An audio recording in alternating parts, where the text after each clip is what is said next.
नमस्कार दोस्तों, welcome to BPSC वाला के इस कॉन्सेप्ट बूस्टर बैच में आप सभी का स्वागत है। आज हम यहाँ पर लेक्चर नंबर 2 में है, इकोनॉमी पर बात कर रहे हैं, इंडियन इकोनॉमी पर। और मेरा जो आज का चैप्टर है वो है नेशनल इनकम। इस चैप्टर को बहुत ध्यान से समझने का प्रयास करिएगा। देखिए, ये चैप्टर इतना महत्वपूर्ण है कि इससे परीक्षा में सवाल रहता ही है। मैं आपको लास्ट में सवाल भी दिखाऊंगा। दूसरी बात यह है कि यह चैप्टर बहुत बार ना समझ में नहीं आता है, लोग याद कर लेते हैं इसको।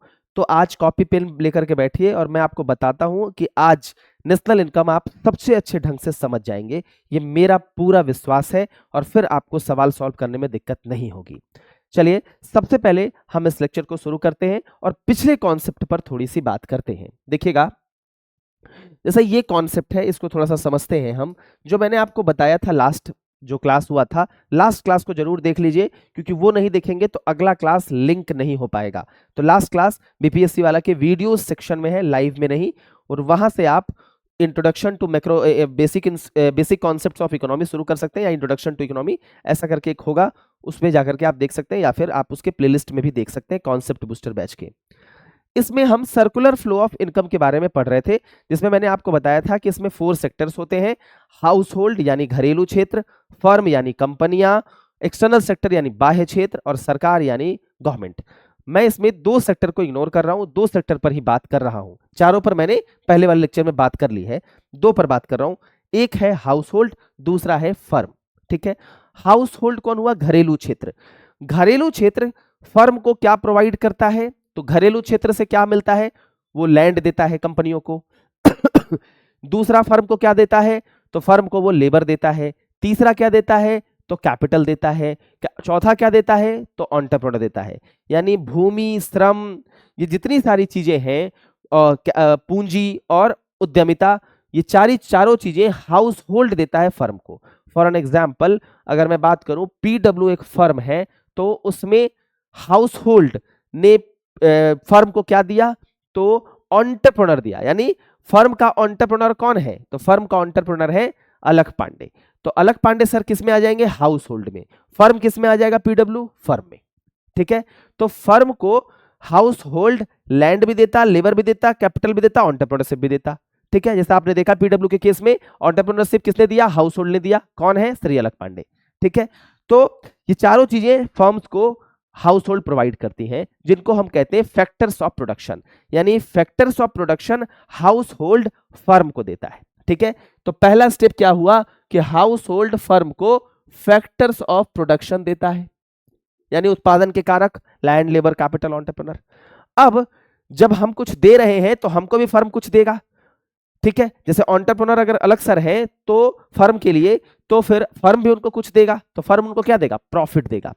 तो इन चारों को जो हमने हाउस होल्ड ने दिया है, इसके बदले फर्म उनको क्या देगा? फर्म उनको इसके बदले इनकम देगा। जैसे लैंड जो हाउस होल्ड देगा, उसको क्या देगा? रेंट देगा।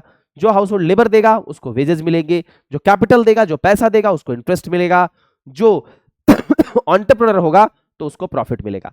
यानी हाउस होल्ड ने फर्म को दिया फैक्टर ऑफ प्रोडक्शन, फर्म ने हाउस होल्ड को दिया फैक्टर इनकम, यानी वेज, रेंट, इंटरेस्ट, प्रॉफिट, ये फर्म ने हाउस होल्ड को दे दिया। ठीक है, तो ये सर्किल तो पूरा हुआ। एक बार इन्होंने दिया, एक बार इन्होंने दिया। अब इनके पास क्या आ गया?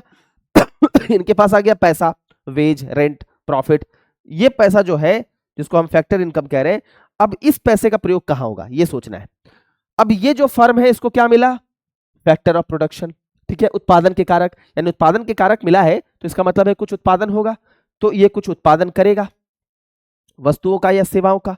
और जब ये कुछ वस्तुओं और सेवाओं का उत्पादन करेगा, तो उसके बदले क्या करेगा? वो जो उत्पादन किया, उसको कौन खरीद लेगा? उसको हाउस होल्ड खरीद लेगा। यानी ऊपर का भी चक्र ही पूरा हो गया। ठीक है, ये चक्र ही पूरा हुआ था। अब क्या होगा कि हाउस होल्ड फर्म से क्या खरीद लेगा? गुड्स या सर्विस। और फर्म जो है हाउस होल्ड को क्या प्रोवाइड कर देगा? गुड्स और सर्विस। और हाउस होल्ड इसके बदले इनको क्या दे देगा? जो इनकम उसने अर्न किया है। समझिएगा, फिर से बता रहा हूं। जैसे मान लो कि मैं एक हाउस होल्ड हूं, आप एक फर्म है। ठीक है, तो मैंने आपको क्या दिया? मैंने आपको लैंड, लेबर, कैपिटल ये सब दे दिया। आपने मुझे क्या दिया? उसके बदले इनकम दिया, वेजेस दिया, रेंट दिया, वो मेरे पास आ गया, यानी मेरे पास इनकम आ गया, आपके पास लैंड लेबर कैपिटल चला गया। आप क्या करेंगे, कोई वस्तु और सेवा का उत्पादन करेंगे। जैसे मान लो आपने एजुकेशन सर्विसेज शुरू कर दी, ठीक है, एजुकेशनल सर्विस शुरू की, अब मेरे पास पैसा आ गया और आपके पास एजुकेशनल सर्विसेज शुरू हो गई। अब क्या होगा, मैं इस पैसे का प्रयोग किस में करूंगा, आपने जो सर्विस शुरू की है उसको खरीदने में, ठीक है। तो मैं आपको पैसा दे दूंगा और आप मुझे सर्विस दे देंगे। तो पहला चक्र क्या था, मैंने आपको फैक्टर ऑफ प्रोडक्शन दिया था, आपने मुझे फैक्टर इनकम दिया था। दूसरा प्रोसेस क्या हुआ, ये एक लूप पूरा हो गया। दूसरा लूप क्या था, मैंने आपको जो मुझे पैसा आया वो पैसा मैंने आपको दे दिया, आपने मुझे अपना सर्विस दे दिया या गुड्स दे दिया। तो ये पूरा जो है एक लूप बन गया। अब अच्छे एग्जांपल से और समझते हैं। For an example, let us suppose the cost of this remote is 30 rupees. तो इसको प्रोडक्शन वैल्यू कितना है, उत्पादन मूल्य 30 रुपए, ठीक है। अगर इसको सेल्समैन बेचेगा तो उसको कितना इनकम आएगा, 30 रुपए। जो खरीदेगा उसका खर्चा कितना होगा, 30 रुपए। तो प्रोडक्शन वैल्यू 30, इनकम कितना आया बेचने से, 30। जो सामने वाला उपभोक्ता खर्च किया, एक्सपेंडिचर कितना हुआ, 30। तो प्रोडक्शन, इनकम और एक्सपेंडिचर तीनों इक्वल हो गया। यही होता है सर्कुलर फ्लो ऑफ इकोनॉमी में। Total value of production, total value of income और total value of expenditure same होगा। फॉर एग्जांपल, ये पेन है, इसकी दाम है 30 रुपए या 50 रुपए। 50 रुपए इसका प्रोडक्शन वैल्यू है, यानी इसको उत्पादन करने में 50 रुपए लगा, और इस 50 रुपए को जब बेचा गया तो उससे कितना आया, 50 रुपए। और सामने वाले ने जो खरीदा है उसका खर्च कितना हुआ, 50 रुपए। यानी प्रोडक्शन वैल्यू 50, इनकम भी आया 50, सामने वाले ने खर्च किया इसको खरीदने के लिए 50। तो तीनों चीजें इक्वल है। और इस कारण से ही जीडीपी को हम हम देखते हैं कि इसका प्रोडक्शन वैल्यू, इसका इनकम और इसका एक्सपेंडिचर तीनों जब इक्वल है, इसीलिए जीडीपी का जब हम बात करते हैं ना, तो जीडीपी निकालने के 3 मेथड्स हैं, इनकम मेथड, प्रोडक्शन मेथड और एक्सपेंडिचर मेथड। तो किसी चीज को निकालने का जब 3 मेथड है, यानी तीनों से लगभग आंसर सेम आएगा। जैसे मान लो मैं कहूं 2 + 5, मैं कहूं 5 + 2 और मैं कहूं 02 + 05, तीनों का तो मतलब 7 ही है ना, तीनों मेथड अलग अलग हो गए।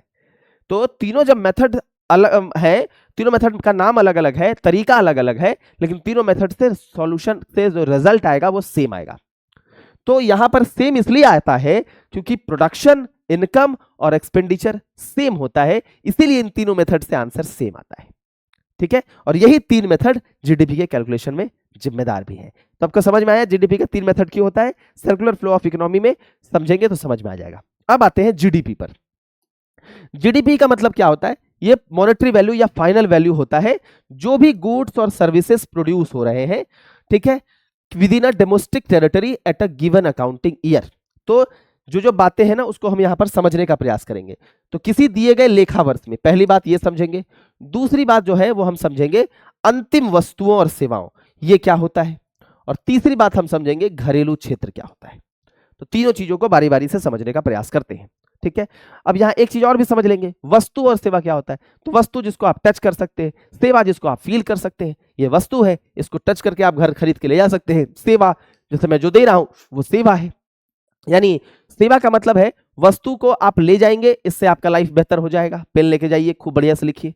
सेवा को जो है उसको भी, उससे भी आपका लाइफ वैल्यू एडिशन होगा, लेकिन उसको आप टच नहीं कर सकते। जैसे मैं जो सर्विस दे रहा हूं इससे आपका लाइफ बेहतर होगा, आईएएस बनेंगे आप, एसडीएम बनेंगे, लेकिन आप इसको टच नहीं कर सकते जो मैं दे रहा हूं कि मम्मी लो मैंने 10 किलो सर का पढ़ाया हुआ चीज लेकर आ गए, 10 लीटर पढ़ाया हुआ चीज लेकर आ गए, ऐसा नहीं होगा, ठीक है।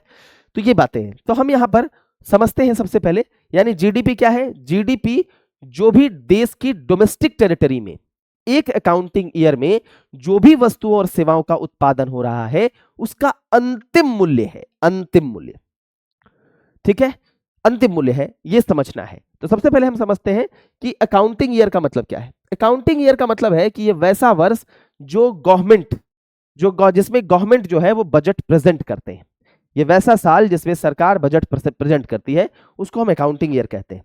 भारत के लिए क्या है, 1 अप्रैल से लेकर 31 मार्च तक। इसको ब्रिटिशर्स ने शुरू किया था 1867 में, क्योंकि वो लंदन में वैसी ही प्रथा थी, भारत में भी वैसा ही सोच रहे थे, ठीक है। क्या इसको चेंज करने का प्रयास किया गया, तो शंकराचार्य समिति आई, उन्होंने कहा जनवरी से दिसंबर कर दीजिए, लेकिन नहीं हो पाया क्योंकि राज्यों का विरोध हुआ, क्योंकि पूरा सॉफ्टवेयर चेंज करना पड़ता, हमारा पूरा सिस्टम इस पे काम करता है, तो जनवरी से दिसंबर वाला प्लान फेल हो गया, ठीक है। अकाउंटिंग ईयर का मतलब है जिस जिस जिसके लिए बजट पेश किया जाता है 1 अप्रैल से लेकर 31 मार्च तक, तो इसके लिए जीडीपी भी आता है। ठीक है, तो जीडीपी जो है उसी के लिए आता है। और हर अकाउंटिंग ईयर को हम 4 क्वार्टर में डिवाइड करते हैं, यानी 4 3 महीने में डिवाइड करते हैं। अप्रैल से जून, जुलाई से सितंबर, अक्टूबर से दिसंबर, जनवरी से मार्च। ठीक है, quarter 1, quarter 2, quarter 3, quarter 4। GDP का जो एस्टिमेशन होता है वो एनुअली भी होता है, और जीडीपी का जो एस्टिमेशन होता है वो क्वार्टरली भी होता है, यानी 1 अप्रैल से 31 मार्च तक भी होता है, और हर क्वार्टर में भी जीडीपी का एस्टिमेशन होता है। करता कौन है? तो ministry of statistics and programme implementation, MOSPI। इसके अंतर्गत क्या आता है? NSO, ये सांख्यिकी मंत्रालय के अंतर्गत आता है। नेशनल स्टैटिस्टिकल ऑफिस ये इसको कैलकुलेट करता है। पहले कौन करता था? CSO, लेकिन अगस्त 2020 के बाद CSO यानी सेंट्रल स्टैटिस्टिकल ऑर्गेनाइजेशन और नेशनल सैंपल सर्वे ऑर्गेनाइजेशन, इन दोनों को मिला दिया गया और बन गया NSO। यानी अब कौन बॉडी है जो कैलकुलेट करती है? NSO, राष्ट्रीय सांख्यिकीय कार्यालय, जो सांख्यिकीय और कार्यक्रम कार्यान्वयन मंत्रालय के अंतर्गत आता है। तो पहला हमने समझ लिया कि अकाउंटिंग ईयर हम किसको कह रहे हैं। ठीक है, तो अकाउंटिंग ईयर का कॉन्सेप्ट क्लियर हो गया भाई, ये कॉन्सेप्ट क्लियर हो गया। दूसरा जो हमारा है यहां पर अंतिम वस्तु, तो अंतिम वस्तुओं में हम वस्तुओं के प्रकार पर जाते हैं। वस्तुओं के प्रकार पर जब हम आते हैं तो सबसे पहला वस्तु हमको मिलता है कंज्यूमर गुड्स। कंज्यूमर गुड्स वो होता है जिसको कोई परिवार, कोई घर अपने उपभोग के लिए इस्तेमाल करता है। जैसे मेरे घर में जो टीवी है, मेरे घर में जो फ्रिज है, मेरे घर में जो एसी है, मेरे घर में जो कार है, इसको मैं अपने उपभोग के लिए इस्तेमाल करूं तो कंज्यूमर गुड्स एंड सर्विसेज है। तो अपने उपभोग के लिए इस्तेमाल करना ये कंज्यूमर गुड्स एंड सर्विस है। दूसरा कैपिटल गुड्स क्या होता है? ये होता है उपभोक्ता वस्तु। दूसरा है कि कैपिटल गुड्स क्या होता है? पूंजीगत वस्तु क्या है? इसके बारे में आपने बहुत सुना होगा। पूंजीगत वस्तुएं वे वस्तुएं होती हैं जो किसी वस्तु या सेवा के उत्पादन में सहयोग करती है। यानी इन वस्तुओं के माध्यम से, कैपिटल गुड्स के माध्यम से कोई वस्तु या कोई सेवा प्रोड्यूस किया जा सके, उसका उत्पादन हो सके।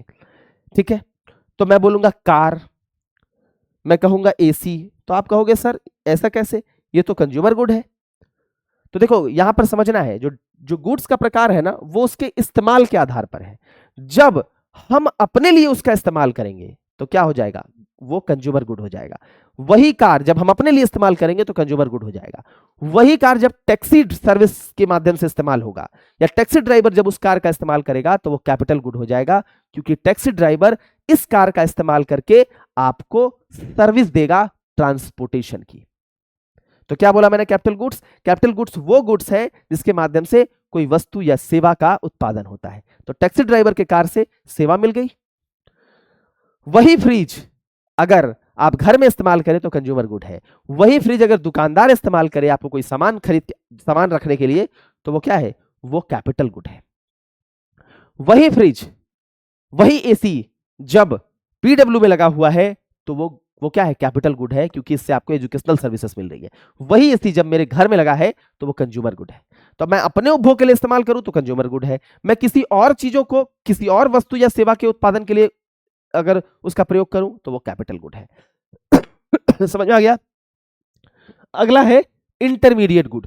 इंटरमीडिएट गुड के बारे में हम 3 कंडीशन देखेंगे। ये कच्चे माल होते हैं।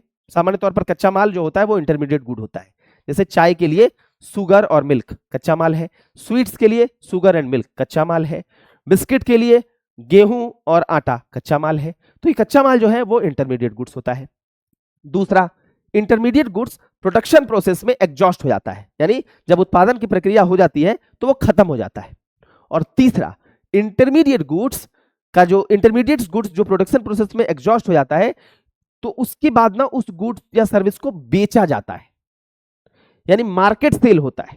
समझिएगा, 2 बातें हैं यहां पर। मार्केट सेल होगा तभी हम इंटरमीडिएट गुड्स एंड सर्विसेज बोलेंगे, मार्केट सेल नहीं होगा तो नहीं बोलेंगे। ठीक है, यानी कहने का मतलब है, समझिएगा, कहने का मतलब है कि जब मान लो शुगर और मिल्क के माध्यम से आप चाय बना रहे हैं अपने पीने के लिए घर में, तब ये नहीं होगा इंटरमीडिएट गुड्स। ठीक है, तब हम उसको इस कैटेगरी में नहीं रखेंगे। मतलब जब हम पढ़ रहे हैं जीडीपी तो उसमें हम ये नहीं सोचेंगे। लेकिन यही शुगर और मिल्क को से चाय बनाकर या मिठाई बनाकर कोई दुकानदार बेचेगा तो उस समय ये इंटरमीडिएट गुड हो जाएगा। यानी इंटरमीडिएट गुड का मतलब है तीन बातें, रॉ मटेरियल हो, कच्चा माल हो, तो शुगर और मिल्क है। दूसरा, प्रोडक्शन के प्रोसेस में एग्जॉस्ट हो जाएगा, खत्म हो जाएगा, अब क्या बचेगा, केवल चाय, क्या बचेगा, केवल मिठाई। तीसरा, इसका मार्केट सेल हो, तो इसका जिसका मार्केट सेल होगा वही इंटरमीडिएट गुड्स और सर्विसेज होंगे। ठीक है, अब यहीं पर मैं आपको थोड़ा सा जीडीपी कैलकुलेशन का एक मेथड सिखाता हूं। ठीक है, वो कैसे होता है, मतलब जीडीपी कैलकुलेशन का क्या, हम यहां पर वैल्यू एडिशन आपको सिखाते हैं, वैल्यू एडिशन क्या होता है और वैल्यू एडिशन के माध्यम से जीडीपी किस प्रकार से कैलकुलेट की जाती है। ठीक है, अब देखिएगा यहां पर एक मेथड समझिएगा। जैसे मान लीजिए वैल्यू एडिशन हम किसको कहते हैं, तो वैल्यू एडिशन का एक फॉर्मूला है, इसको ध्यान रखिएगा, जिसको मैं हिंदी में लिख दे रहा हूं, फिर अंग्रेजी में भी लिख दूंगा, मतलब आगे अंग्रेजी में लिख रहा हूं। Value of production, total value of production या फिर output minus value of intermediate goods. कहने का मतलब है कि उत्पादन का कुल मूल्य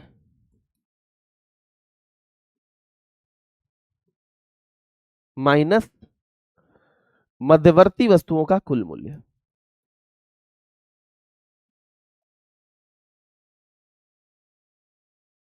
अब आपको कहेगा ये क्या है सर, बराबर मूल्य संवर्धन, ये क्या है।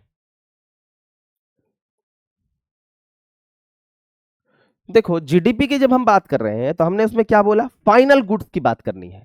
ठीक है, यानी जब जीडीपी पर हम चर्चा करेंगे तो हम किस चीज पर बात करेंगे, जब हम जीडीपी पर चर्चा करेंगे तो हम बात करेंगे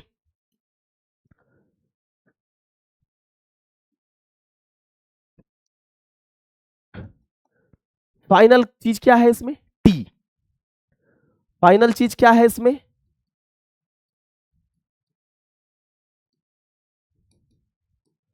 फाइनल चीज क्या है, स्वीट।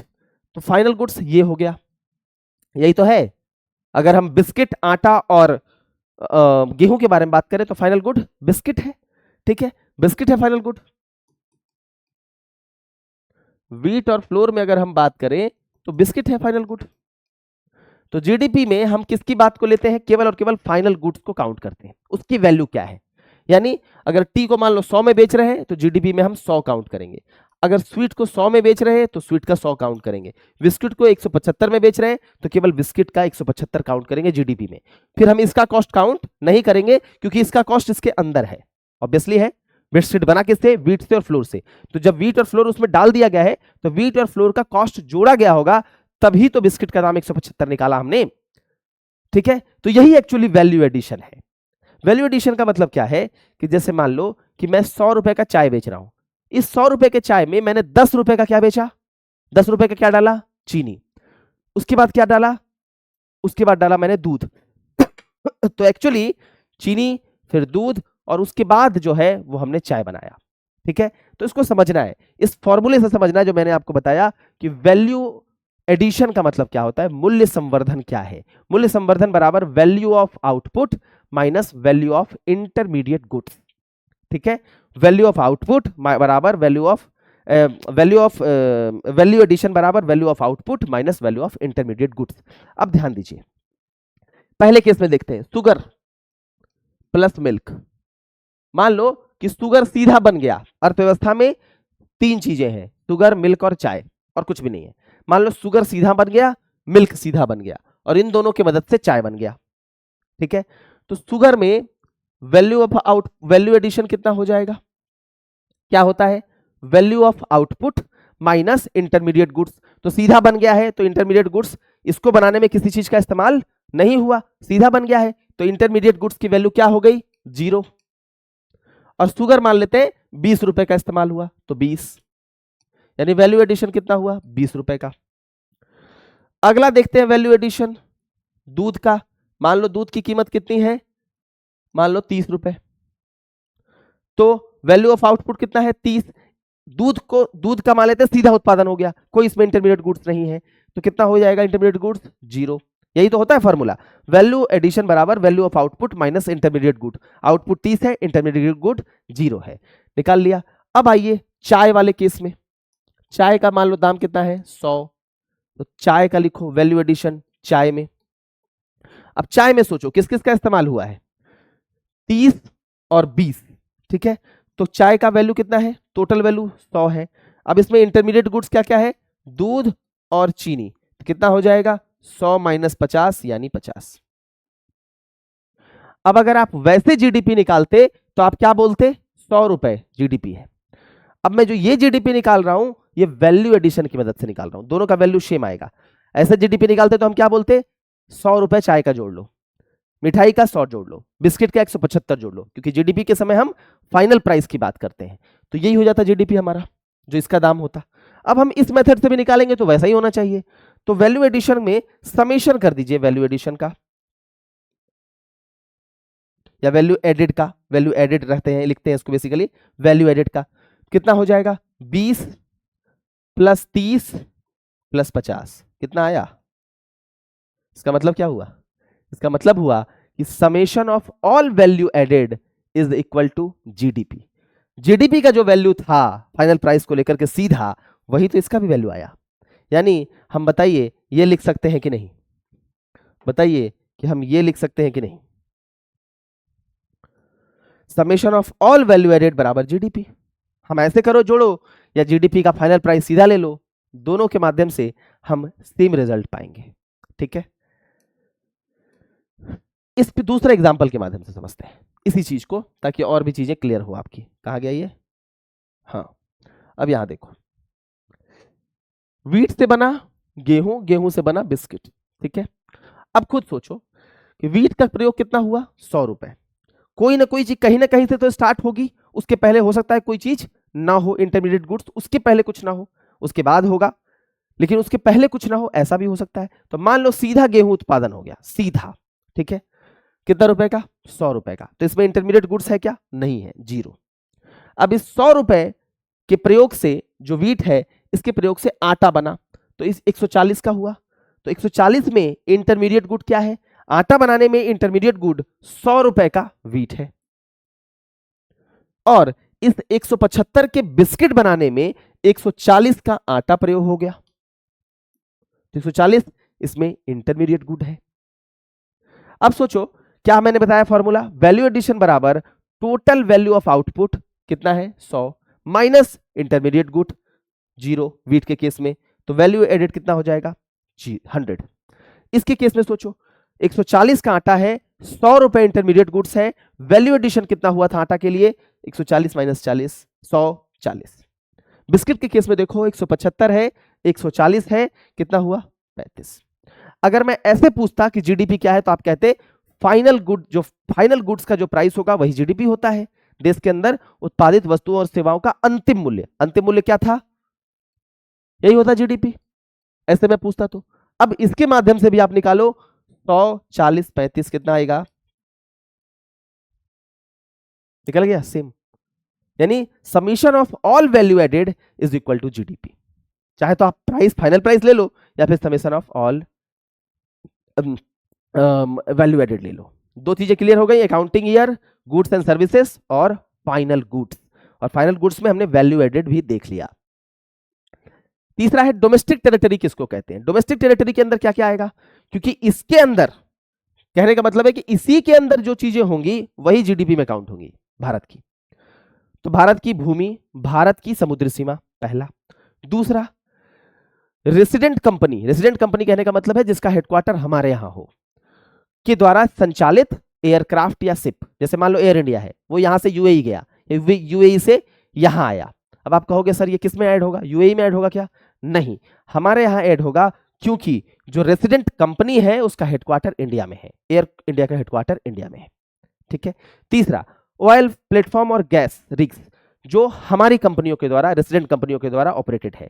जैसे ओएनजीसी विदेश, कहां की कंपनी है ओएनजीसी, इंडिया की, वो वेनेजुएला में काम करे, वो साउथ अमेरिका में काम करे, कहीं भी करे, उसका जो भी उसको पैसा आएगा वो हमारी जीडीपी में काउंट होगा, ठीक है। चौथा हमारे देश का दूतावास चाइना में है, वहां पर अगर कोई पासपोर्ट ठीक कराने जाता है भारत के दूतावास में, चाइना के अंदर वो दूतावास है, लेकिन हमारे देश का हमारा दूतावास चाइना के अंदर है, लेकिन वहां पर अगर कोई पासपोर्ट ठीक कराता है उस दूतावास में जो चाइना के अंदर है, तो वो हमारे जीडीपी में काउंट होगा। तो डोमेस्टिक टेरिटरी के अंदर ये सारी चीजें आती हैं। तो अब समझ लीजिए जीडीपी क्या है। तो जीडीपी का मतलब है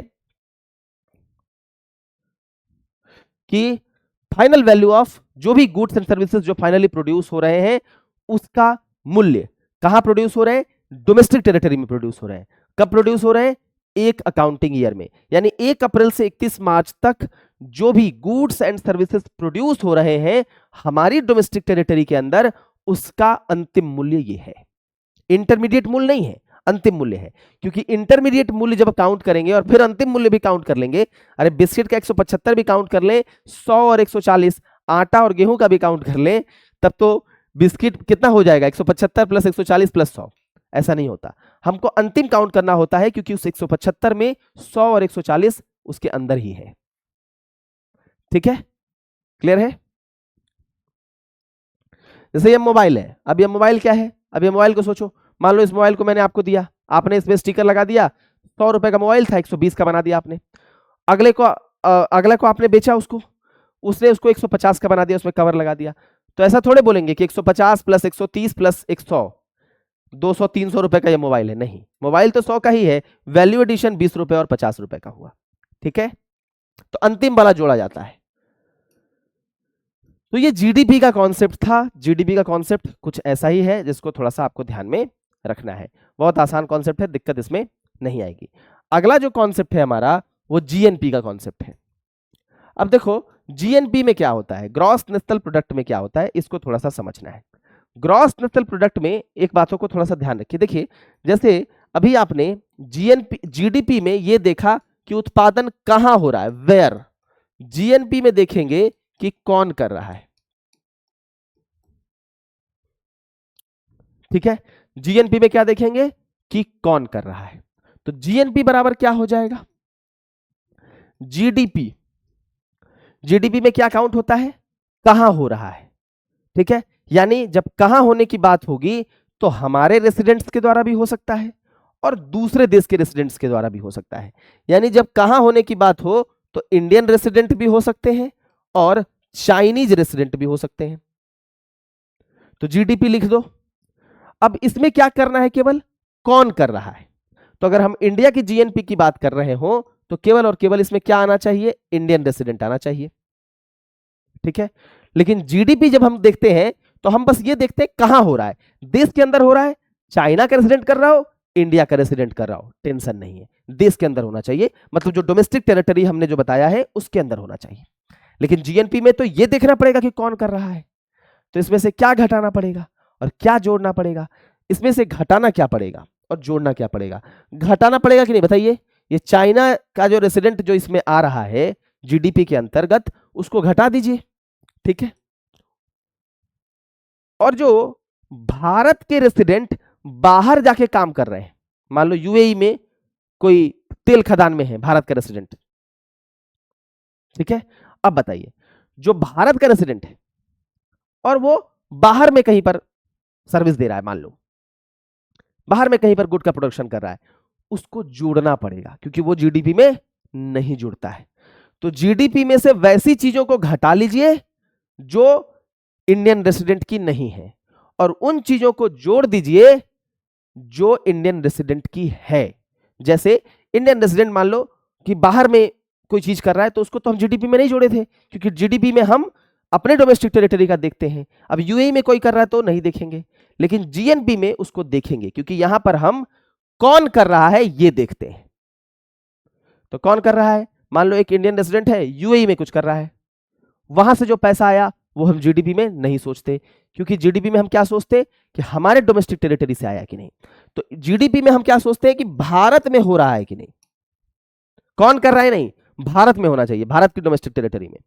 अगर मान लो कोई इंडियन रेसिडेंट है और वो यूएई में काम कर रहा है, तो हम उसको जीडीपी में नहीं जोड़ते हैं, लेकिन जीएनपी में हम उसको जोड़ेंगे। और घटा क्या देंगे, तो जीडीपी में उस चीज को घटा दीजिए जो बाहर के रेसिडेंट यहां पर कर रहे हैं, क्योंकि हमको यहां पर केवल और केवल अपने रेसिडेंट से मतलब है। तो x माइनस वाई, यानी इसको कहते हैं GDP plus NFIA, net factor income from abroad. अब ये क्या हुआ, समझने की कोशिश करिए। देखो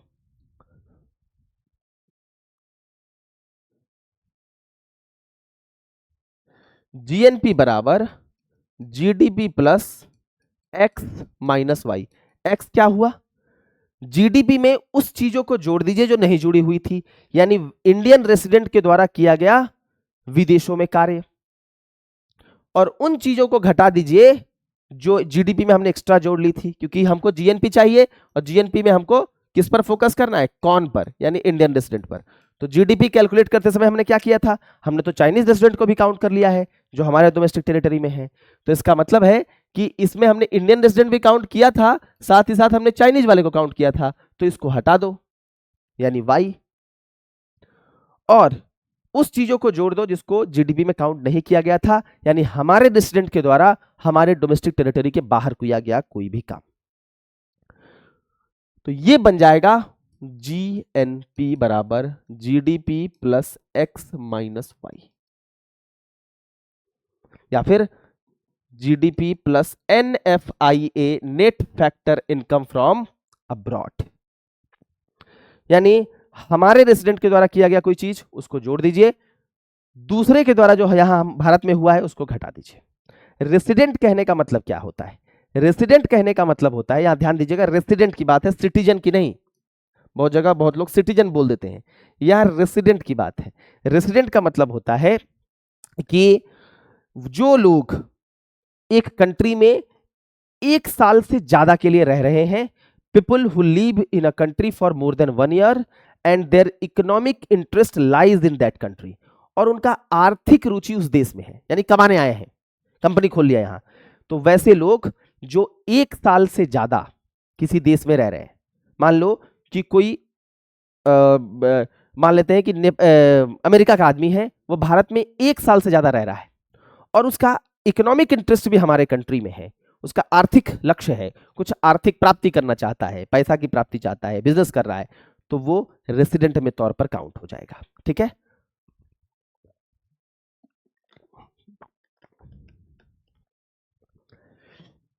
लेकिन इसमें कुछ कुछ अपवाद है, जैसे स्टूडेंट, इसमें अपवाद होंगे।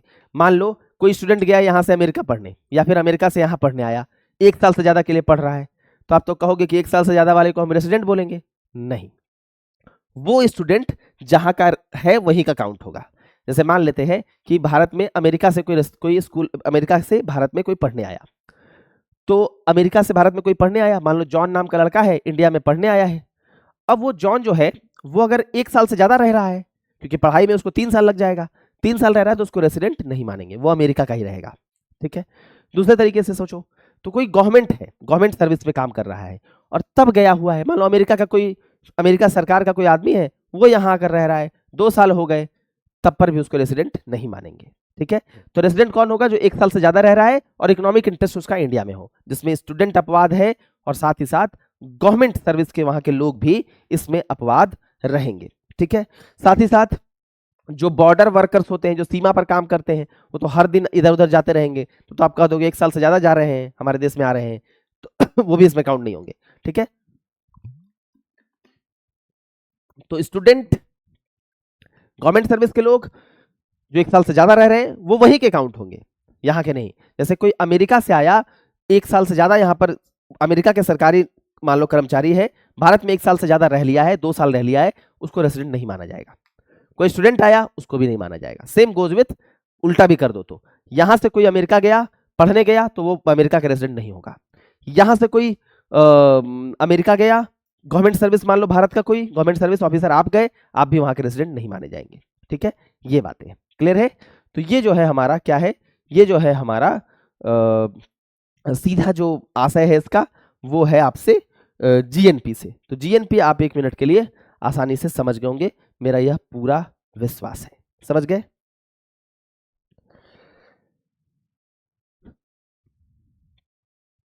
क्लियर है? चलिए कुछ और बातें कर लेते हैं, फिर हम इसके और कॉन्सेप्ट्स पर थोड़ा जाएंगे। देखिए, पहला जो अटेम्प्ट है नेशनल इनकम ऑफ इंडिया का, वो पहला मतलब अटेम्प्ट जो राष्ट्रीय आय कैलकुलेट करने का अटेम्प्ट है, वो दादा भाई नौरोजी के द्वारा 1867 1968 में शुरू किया गया था और उन्होंने प्रति जो पर कैपिटा इनकम है उसको 20 रुपए बताया था, यानी प्रति व्यक्ति आय 20 रुपए बताई थी। साइंटिफिक मेथड से कैलकुलेट करना नेशनल इनकम ये शुरू किया था प्रोफेसर विजेंद्र कस्तूरी रंगन वरदराजा राव ने।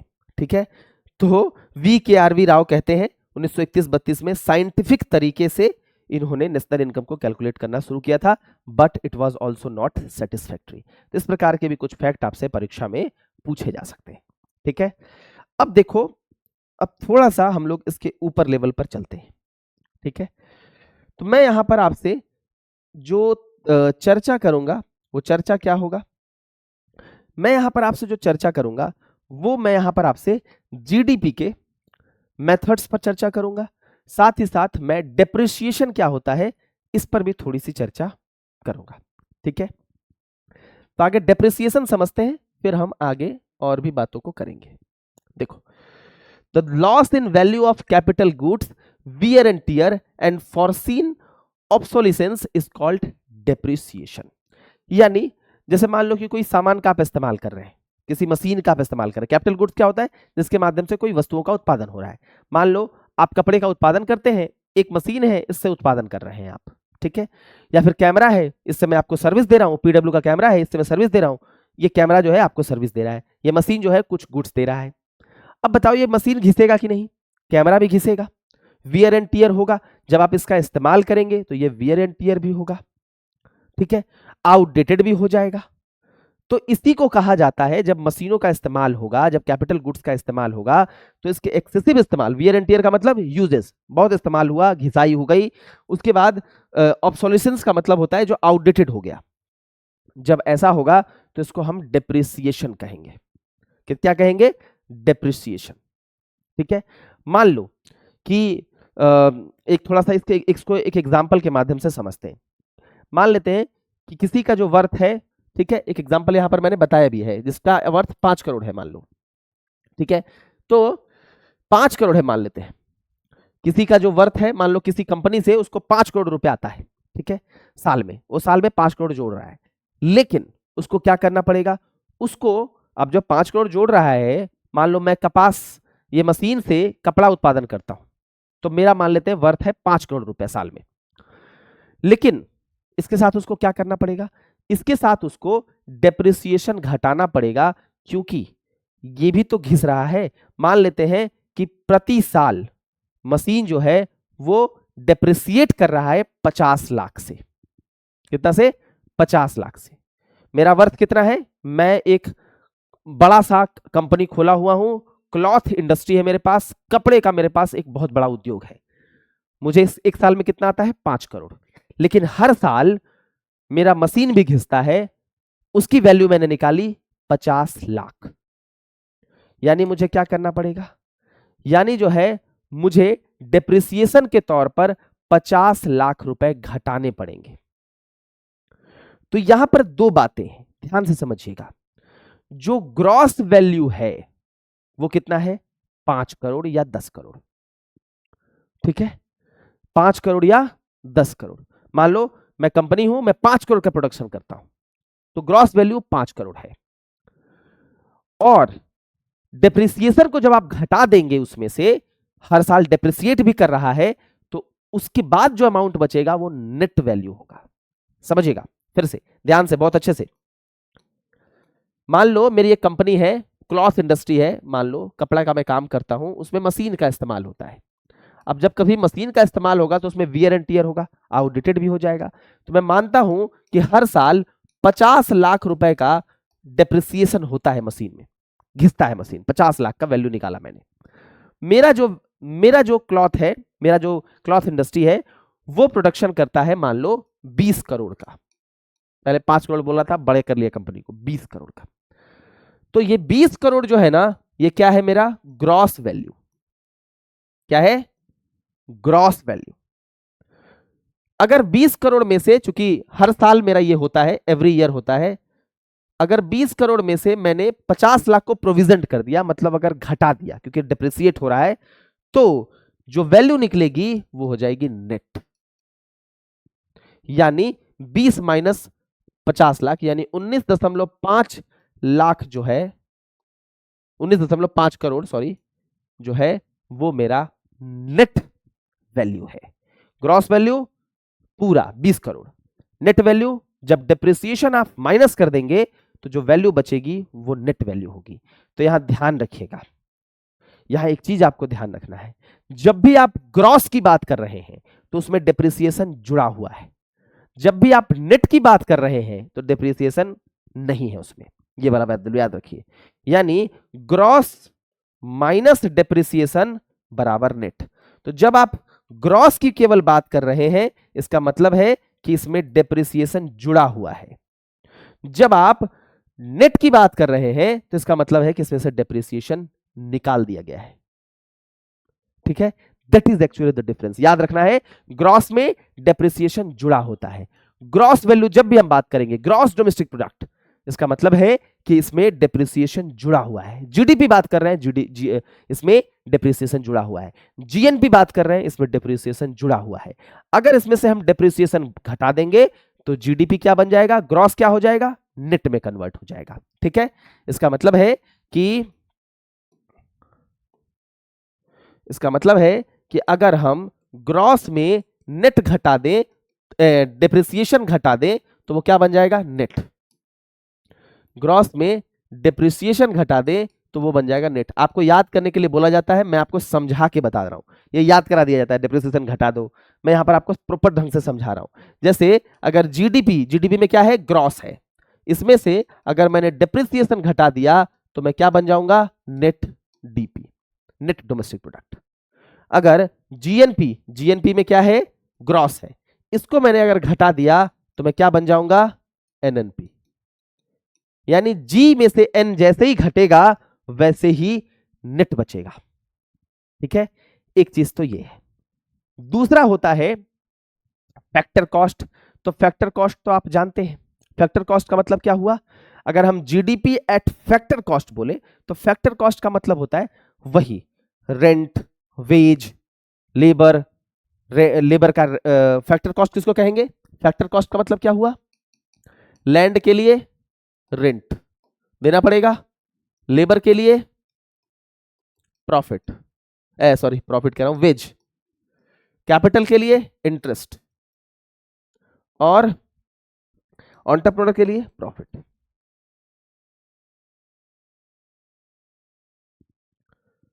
ये चार चीजें हैं।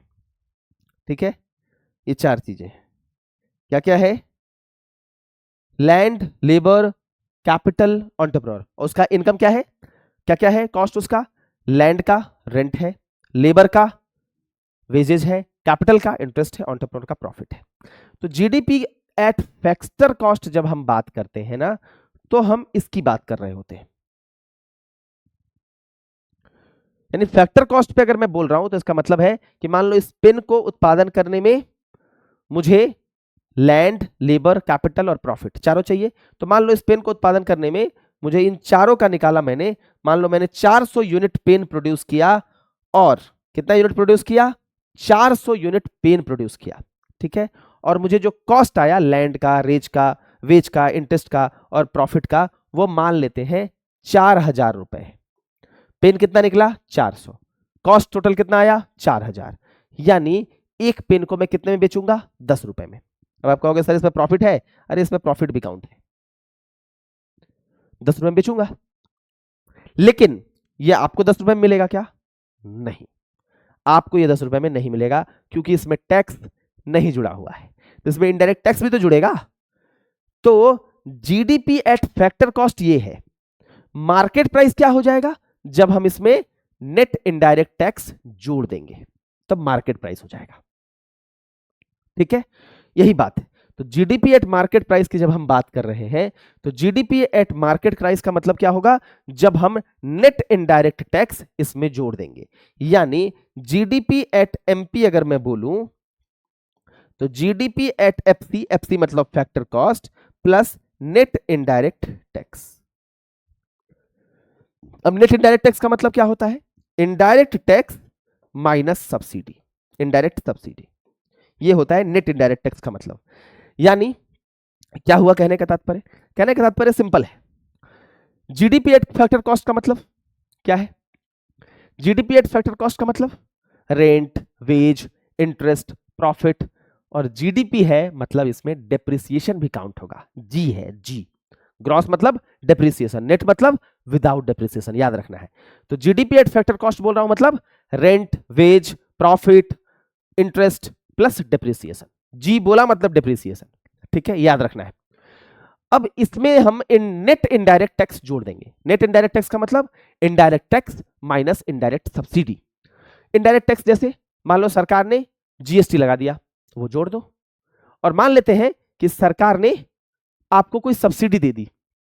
मान लो आप प्रोड्यूसर हैं, आप पेन का उत्पादन कर रहे हैं, सरकार ने बोला कि आपको मैं सब्सिडी देता हूं, आप इतना पेन का उत्पादन कर रहे हैं, इससे शिक्षा बढ़ेगी। आपको मान लो सब्सिडी दे दिया सरकार ने, तो उसको माइनस कर दो। यानी मान लेते हैं कि 10 रुपए का पेन था, एक पेन, जैसे मान लेते हैं सरकार ने बोला कि मैं आपसे भैया 10 रुपए टैक्स लूंगा, तो कितना हो गया? 10 रुपए को छोड़ो, मान लो पेन का दाम 100 रुपए है, सरकार ने बोला फैक्टर कॉस्ट कितना निकला? 100 रुपए, यानी डेप्रिसिएशन, रेंट, वेज, इंटरेस्ट सबको मिला दिया आपने, 100 रुपए निकाला। फिर कहा सरकार ने कि भाई एक बात जानो कि हम आपसे 10% टैक्स लेंगे, तो टैक्स कितना हो गया? 10, 100 का 10% यानी 10 रुपए। और फिर कहा सरकार ने कि आप चूंकि भलाई का काम कर रहे हैं तो मैं आपको सब्सिडी भी दूंगा, मान लेते हैं 2%। तो कितना हो गया ये? 100 प्लस 10 माइनस 2, टैक्स कितना? 10, 2 कितना? सब्सिडी। तो 100 प्लस 10 माइनस 2 यानी 100 प्लस 8 मतलब 108 रुपए में मार्केट में वो बिकेगा। तो जीडीपी एट मार्केट प्राइस बराबर GDP at factor cost that is 100 plus net indirect tax means indirect tax minus indirect subsidy. Indirect tax कितना लगा? 10% ऑफ 100 मतलब 10 माइनस 2% ऑफ 100 बराबर 2। ठीक है, तो ये जो वैल्यू हो जाएगी ये हो जाएगा जीडीपी एट मार्केट प्राइस। ठीक है, तो ये हो जाएगा जीडीपी एट मार्केट प्राइस। तो जीडीपी एट मार्केट प्राइस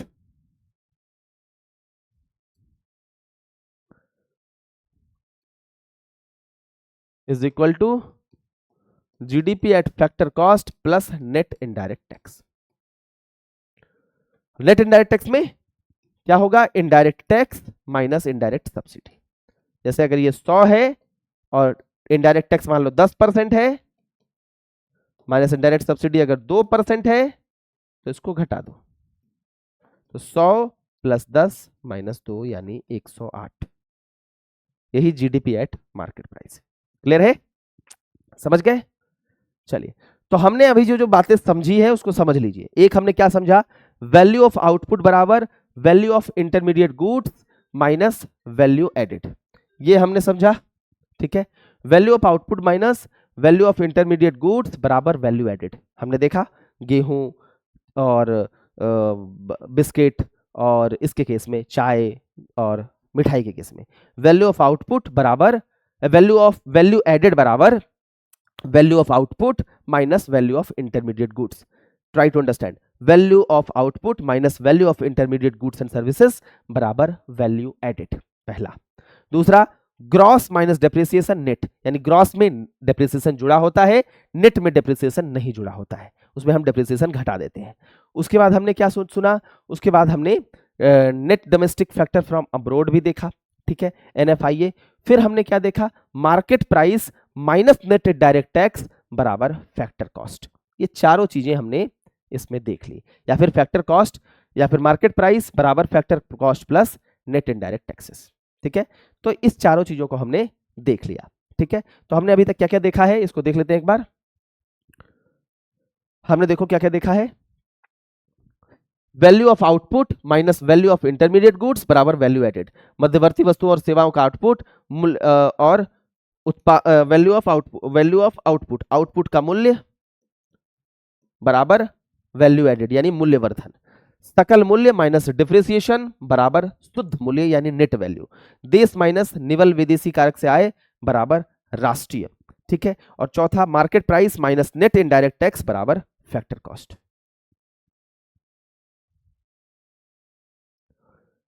ठीक है, क्लियर है? जीडीपी में से जब आपने net indirect tax net factor income घटा देंगे तो एनएनपी बन जाएगा। वही तीसरा पॉइंट लिखा हुआ है, तीसरा पॉइंट को समझिए क्या लिखा हुआ है। तीसरा पॉइंट ये लिखा हुआ है कि जीडीपी हमने जीएनपी निकाला था ना, जीएनपी बराबर जीडीपी प्लस एनएफआईए। तो क्या लिखा है, यही लिखा है, यही लिखा हुआ है, ठीक है, यही चीज लिखा हुआ है। क्लियर है?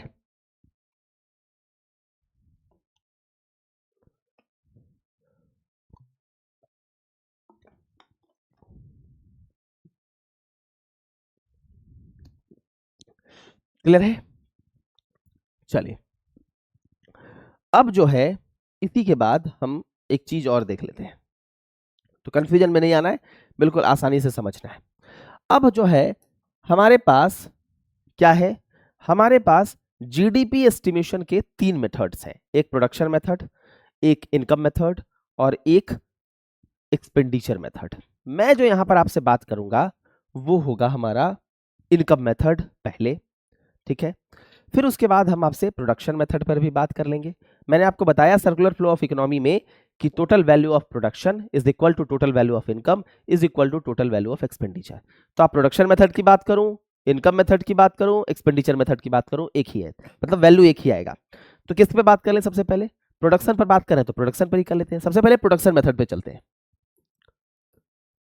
तो प्रोडक्शन मेथड, तो देखो इसमें क्या होगा कि क्या हम इसमें कैलकुलेट करेंगे, तो इसमें हम कैलकुलेट करेंगे कि मतलब gross value of output at market price by a firm, ठीक है, यानी फर्म के द्वारा, किसी भी कंपनी के द्वारा कितना आउटपुट प्रोड्यूस हो रहा है बाजार मूल्य पर। यानी बाजार मूल्य कह रहा हूं, इसका मतलब क्या है, इसमें नेट इनडायरेक्ट टैक्स जुड़ा होगा, ठीक है, बाजार मूल्य वही तो होता है, जीडीपी एट एमपी बराबर GDP at factor cost plus net indirect tax.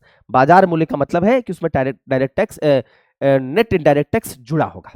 बाजार मूल्य का मतलब है नेट इनडायरेक्ट टैक्स जुड़ा होगा, ठीक है, ध्यान से समझिएगा। बाजार मूल्य का मतलब है नेट इनडायरेक्ट टैक्स जुड़ा होगा, ग्रॉस का मतलब है डिप्रिसिएशन जुड़ा होगा, ठीक है। तो हम इसमें क्या कैलकुलेट करेंगे कि बाजार मूल्य पर कितना किसी कंपनी के द्वारा आउटपुट का वैल्यू है, ठीक है, इसको हम कैसे निकालेंगे, ग्रॉस वैल्यू ऑफ आउटपुट हम निकालेंगे कैसे।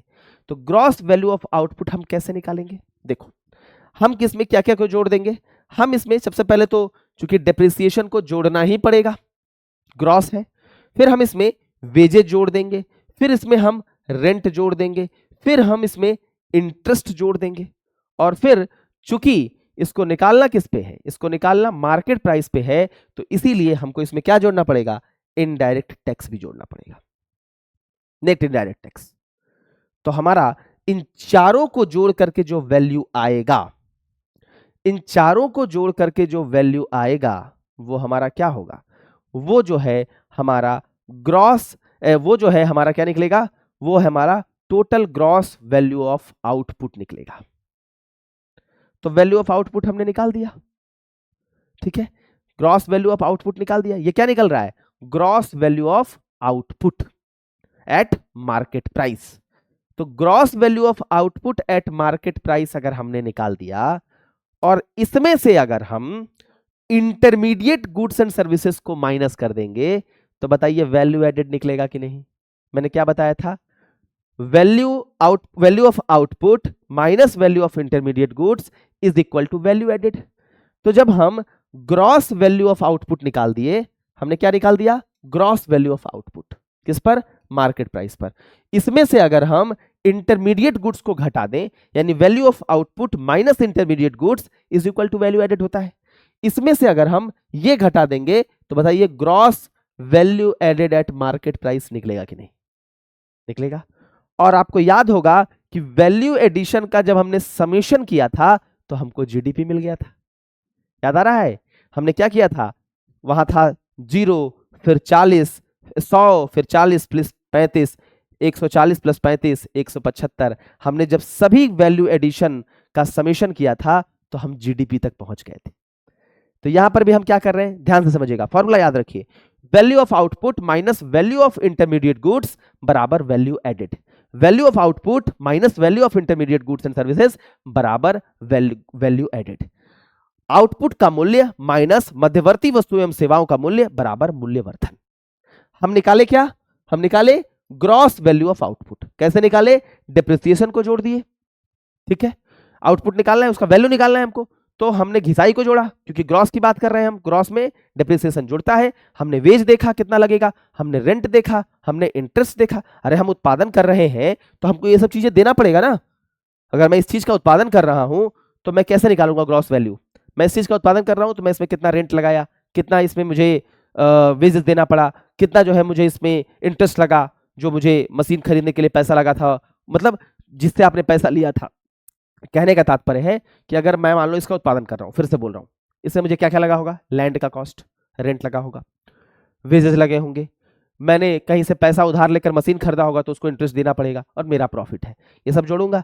प्लस चूंकि ग्रॉस की बात कर रहा हूं तो डिप्रिसिएशन भी जोड़ूंगा। तो ग्रॉस वैल्यू आउटपुट ये निकल गया, ये ग्रॉस वैल्यू आउटपुट निकला है। अब इसमें से वैल्यू आउटपुट में से अगर हम इंटरमीडिएट गुड्स एंड सर्विसेज को घटा देंगे तो वैल्यू एडेड निकल जाएगा। अब इसमें से क्या घटा दो, इंटरमीडिएट गुड्स एंड सर्विसेज को, तो क्या निकल जाएगा, वैल्यू एडेड। यही तो फॉर्मूला था, value output minus intermediate goods and services values बराबर वैल्यू एडेड। वैल्यू एडेड निकल जाएगा, ग्रॉस वैल्यू एडेड। चूंकि मार्केट प्राइस पर बात कर रहे हैं तो मार्केट प्राइस का मतलब है इनडायरेक्ट टैक्स को जोड़ देना, मैंने मार्केट प्राइस पे ही निकाल दिया। अब इसको समेशन जब हम कर देंगे तो क्या निकलेगा, वहां क्या निकला था, जीडीपी, यहां पर भी जीडीपी निकलेगा, लेकिन किस पे निकलेगा, मार्केट प्राइस पे, क्योंकि सारी चीजें मार्केट प्राइस पर ही हो रही है। ये पहला है, ठीक है, ये पहला मेथड है। दूसरा मेथड को अच्छे से समझना है, ठीक है, ध्यान दीजिएगा। दो बातें हैं, दो चीजें ध्यान रखिए। मार्केट प्राइस का मतलब है नेट इनडायरेक्ट टैक्स जुड़ जाना, फैक्टर कॉस्ट का मतलब है कोई इनडायरेक्ट टैक्स नहीं जुड़ा हुआ है। दूसरा वही ना है फॉर्मूला, एमपी बराबर FC plus net indirect tax, यानी मार्केट प्राइस का मतलब है इनडायरेक्ट टैक्स जोड़ देना, एफसी का मतलब है फैक्टर कॉस्ट का मतलब है इनडायरेक्ट टैक्स नहीं जुड़ा हुआ होना। ये फॉर्मूला था। तो मैं एक बार फिर से आपको फॉर्मूला लिख दे रहा हूं ताकि आपको कंफ्यूजन ही ना हो। एमपी बराबर FC plus net indirect tax, ये लिखा था। वैल्यू एडेड बराबर value of output minus value of intermediate goods, जो भी यूज किया हमने, ये वैल्यू एडेड है, ठीक है। ये दोनों फॉर्मूले को याद रखना है। और नेट है मतलब डेप्रिसिएशन नहीं है, और ग्रॉस है मतलब डेप्रिसिएशन जुड़ा हुआ है। ये तीन चार चीजों को ध्यान रखना है, सभी मेथड समझ में आ जाएगा। अब अगला मेथड जो है वो हमारा क्या है, इनकम मेथड। इनकम मेथड, अब इनकम मेथड में क्या बोल रहा है, यानी सभी हाउस होल्ड्स के इनकम को जोड़ दो। अभी सर्कुलर फ्लो ऑफ इनकम में आपने हाउस होल्ड्स देखा था, तो जितने भी हाउस होल्ड्स हैं हमारे डोमेस्टिक टेरिटरी में, सबके इनकम को जोड़ दो, ठीक है। तो कौन कौन सा इनकम जुड़ेगा, एक rent and royalty. Royalty, royalty किसको बोलते हैं, रॉयल्टी का मतलब हुआ कि जैसे मान लो मैंने अपना ब्रांड आपको बेच दिया, नाइकी ने अपना ब्रांड बेच दिया, तो उसको रॉयल्टी देना पड़ेगा। पिज्जा, जो पिज्जा हट है, उसने अपना ब्रांड बेच दिया। रॉयल्टी का मतलब होता है कि जैसे जो रेंट होता है ना, वो टेंजिबल एसेट के लिए होता है, जिसको आप छू सकते हैं। रॉयल्टी जो होती है ना, वो किसके लिए मिलती है, जो जिसको आप छू नहीं सकते, जो नॉन टेंजिबल है। तो rent tangible, loyalty royalty not loyalty, royalty non tangible assets के लिए, जिसको आप टच नहीं कर सकते। जैसे ब्रांड की वैल्यू, गुडविल, इसको आप टच नहीं कर सकते, लेकिन आप किसी के किताब का मान लो ब्रांड आपने यूज कर रहे हैं आप, तो उसको आपको कुछ रॉयल्टी देनी पड़ती है। तो रेंट किसको मिलता है, जिस चीज पर आप काम कर रहे थे, जिसको छू सकते हैं। रॉयल्टी जिसको आप टच नहीं कर सकते हैं, लेकिन वो आपको देनी पड़ती है क्योंकि सामने वाले का गुडविल या ब्रांड आप यूज कर रहे हैं। जैसे पिज्जा हट का मैं ब्रांड यूज करूंगा तो मुझे रॉयल्टी देनी पड़ेगी, नाइकी का करूंगा तो मुझे रॉयल्टी देनी पड़ेगी, ठीक है। चलो, तो रेंट और रॉयल्टीज में जोड़ो। दूसरा क्या जुड़ेगा, जो भी इन्वेस्टमेंट हुआ, यानी जो भी कैपिटल लगा, उसका इंटरेस्ट जुड़ेगा, ठीक है, वो जुड़ेगा। जो भी मान लो आपने मशीनें खरीदी थी, मशीनों में जो पैसा लगा था उसका इंटरेस्ट जोड़ना पड़ेगा, ठीक है। तो जो भी इंटरेस्ट मिलेगा, साथ ही साथ प्रॉफिट, वही चार चीज, लैंड, लेबर, कैपिटल, ये सारी चीजें को ही बोला जा रहा है जो एंटरप्रेन्योर के द्वारा प्रॉफिट अर्न होगा। उसके बाद यहां पर जो है ना, लेबर का वेज नहीं बोला जाता, यहां पर बोला जाता है कंपनसेशन ऑफ एम्प्लॉय। चार चीजें होती है ना, लैंड, लेबर, कैपिटल, एंटरप्रेन्योर। तो लैंड का रेंट एंड लॉयल्टी, कैपिटल का इंटरेस्ट, एंटरप्रेन्योर का प्रॉफिट, लेबर का ये बोला जाता है compensation of employees. Compensation of employees का मतलब क्या होता है, कॉम्पनसेशन ऑफ एम्प्लॉय का मतलब है कि जो सैलरी जो मंथली आपको मिलती है, और जो वेज जो आपको आवरली वगैरह मिलता है, डेली, डेली को वेज बोलते हैं, और जो मंथली मिलता है उसको सैलरी बोलते हैं। तो wage and salary in cash, ये भी कंपनसेशन में काउंट हो जाएगा, जो नगद में मिलेगा। और अगर आपको काइंड में मिले, जैसे मान लो कि आपको कोई गिफ्ट दे दिया गया, वैसे भी सैलरी दे दी जाती है कि चलो भाई 40,000 का एक लैपटॉप दे दिए काइंड में, ठीक है, कैश के अलावा किसी चीज में मिले, वो भी इसमें काउंट होगा। या फिर सोशल सिक्योरिटी ऑफ एम्प्लॉयर, मान लेते हैं कि आपके घर में कोई काम करने आता है, आपने उसका पीएफ अकाउंट खुलवा दिया, वो भी इसमें जुड़ेगा। आपने उसका इंश्योरेंस खुलवा दिया, वो भी इसमें जुड़ेगा। ठीक है, तो ये तीन चीज इसमें जुड़ जाएंगी। तो ये जुड़ेगा rent, interest, profit, comprehensive of employees, और एक जुड़ेगा mixed income of self employed. ये क्या होता है mixed income of self employed, किसको कहते हैं? जैसे मान लो कि आप कोई गोलगप्पे की दुकान में गए, गोलगप्पे की दुकान वाले को बोले कि भाई लैंड का रेंट कितना देते हो? बोलेगा भाई हम तो कुछ नहीं देते। फिर कहेगा कि यार लेबर का कॉस्ट कितना देते हो? क्योंकि चार चीजें होती है ना, लैंड, लेबर, कैपिटल, एंटरप्रेन्योरशिप। कहेगा भैया हम कुछ नहीं देते, हम तो खुद ही हैं। फिर कहोगे यार कि मशीन उसीन लगा रहे हो, जो ये सब लगाए हुए हो, स्टील का बर्तन जिससे पानी वानी देते हो, उसके लिए किसी से पैसा लिए थे, उसको कितना इंटरेस्ट दे रहे हो? यानी आप जो सामान यूज कर रहे हो उसके लिए कितना इंटरेस्ट दे रहे हो, जिससे आपने खरीदा होगा या फिर जिससे आपने पैसा लिया होगा। गोलगप्पा वाले को ढेर सारे सामान की जरूरत पड़ती है, पूरा दुकान है। कहेगा पागल हो गया है, क्या बता रहा है ये? अरे भैया ना लैंड, लेबर, ये सबको मत मत पूछो भाई। तो फिर कहोगे आप कि बताओ प्रॉफिट कितना हो जाता है? तो कहेगा कि सर 2,000 रुपए का बेच लेता हूं, जिसमें मेरा 500 रुपए का माल है, 100 रुपए मेरा और खर्चा है, 1,400 रुपए का फायदा है। तो ये जो 1,400 रुपया है, इस 1,400 रुपए में क्या केवल उसका प्रॉफिट है?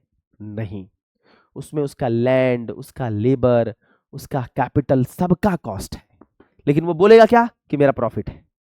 तो उसी को कहा जाता है mixed income of self employed. बहुत बार पता नहीं होता उन लोगों को कि उनका इनकम क्या है, तो उसी को कहते हैं मिक्स्ड इनकम। इसमें पूरा सब इनकम मिक्स रहता है। वो कह देगा 1,400, अरे 1,400 उसका इनकम थोड़े है, 1,400 में तो उसने जो जहां पर वो है उसका कॉस्ट होगा। ठीक है, जहां जो खुद का लेबर अपना दे रहा है उसका कॉस्ट होगा। वो सब चीजों को नहीं जोड़ता, वो सीधा प्रॉफिट ही जोड़ता है। ठीक है, उसको कहते हैं mixed income of self employed. तो ये चारों चीजें जब आपका निकलेगा, ये चारों चीजें निकलेगी, rent and loyalty, interest and rent and royalty, interest on investment, profit, compensation और मिक्स्ड इनकम, ये चारों चीजों जब निकलेगा तो ये किस पे निकलेगा? इसमें कोई टैक्स जुड़ा हुआ है क्या? नहीं, इसमें कोई टैक्स नहीं जुड़ा हुआ है। ठीक है, इसमें कोई टैक्स जुड़ा है क्या? नहीं। इसमें कोई डेप्रिसिएशन जुड़ा है क्या? नहीं। तो ना ही कोई टैक्स जुड़ा हुआ है, ना ही कोई डेप्रिसिएशन जुड़ा हुआ है। तो क्या निकलेगा? जब टैक्स नहीं जुड़ता है तो चीजें किस में निकलती है? टैक्स नहीं मतलब फैक्टर कॉस्ट, यानी इनडायरेक्ट टैक्स नहीं मतलब फैक्टर कॉस्ट। जब डिप्रिसिएशन नहीं मतलब नेट। यानी ये जो चीज निकल रही है ये किससे निकल रही है? ये जो चीज निकल रही है ये निकल रही है फैक्टर कॉस्ट पर। किस पर निकल रही है? Factor cost per. ठीक है, और नेट वैल्यू निकल रहा है, यानी क्या निकल रहा है? इसमें कोई टैक्स जुड़ा है? नहीं, यानी फैक्टर कॉस्ट पर। ठीक है, इसमें कोई टैक्स निकल रहा है? नहीं, तो इसका मतलब है फैक्टर कॉस्ट पर। ठीक है, इसमें कोई ग्रॉस वैल्यू है? नहीं, डेप्रिसिएशन नहीं जोड़ा गया है। ग्रॉस होता तो डेप्रिसिएशन जोड़ते, जोड़े हैं क्या? नहीं जोड़े हैं। तो क्या निकलेगा? नेट। यानी जीडीपी निकलेगा कि एनडीपी निकलेगा? तो आप कहोगे कि जीडीपी नहीं निकलेगा भाई, जीडीपी नहीं निकलेगा भाई, इससे एनडीपी निकलेगा। क्योंकि डेप्रिसिएशन नहीं जोड़ा गया तो एन निकलेगा, यानी नेट डोमेस्टिक प्रोडक्ट निकलेगा, और टैक्स नहीं जोड़ा गया इसका मतलब है कि फैक्टर कॉस्ट निकलेगा। यानी एनडीपी एट फैक्टर कॉस्ट हमने निकाल दिया। ठीक है, एनडीपी एट फैक्टर कॉस्ट हमने निकाल दिया।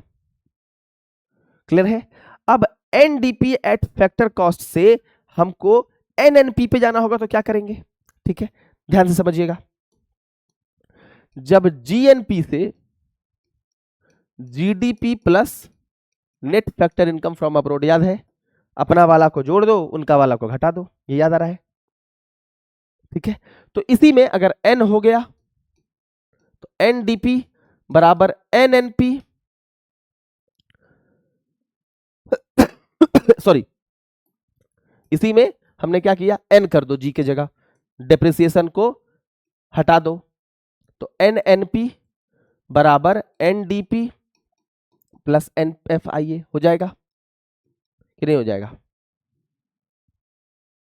हो जाएगा, ठीक है। अब फैक्टर कॉस्ट पे ले लो, हम क्या कर रहे हैं समझ में आ रहा है, वहीं पर पहुंच रहे हैं उसके इक्वेशन में। तो ये फैक्टर कॉस्ट हो गया और ये भी फैक्टर कॉस्ट हो गया,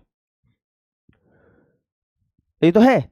यानी NNPFC बराबर NDPFC प्लस NFIA। अब सोचिए इसमें क्या क्या जुड़ा हुआ है, ध्यान दीजिए। NDPFC में क्या जुड़ा हुआ है? NDPFC का मतलब है जो भी आपको बताया, चारों इनकम।